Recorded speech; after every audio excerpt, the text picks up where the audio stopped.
Hello mga memasur ko, wala nang intro-intro, kumapit ko Mars at mahaba-haba itong voice over ko. Dahil nga walang pasok today, ay naisipan nga ng memasur na ite na maglinis-linis ng housinism. Dahil nga pag may pasok ay hindi na makapaglinis ng baler. Pero bago nga ako maglinis ay magluluto muna akem ng pang-almusal ng Junax. Maaga nga akong gumising para naman makapagluto ako ng maaga. At inuna ko nga palang hiwain dito ang sibuyas dahil ginisang corned beef lang naman ang lulutuin ko. Hinugasan ko na nga muna itong kawali na gagamitin ko dahil nga hindi ko siya nahugasan kagabi dahil sinapian na naman ng katamaran ng memasur nyo.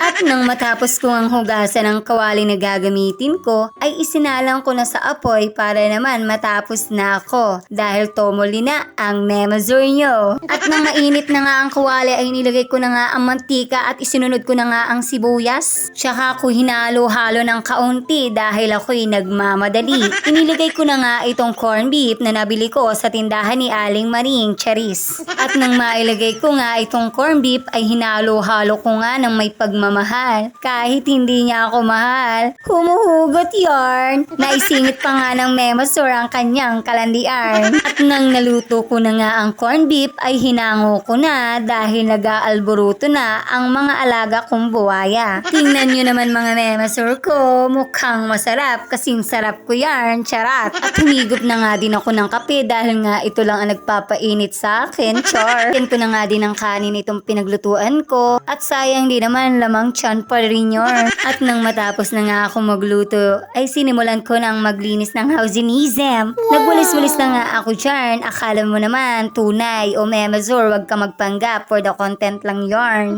Wala pa nga kami masyadong gamit yarn mga memasur ko dahil nga nag-iipon pa ulit ang memasur nyo.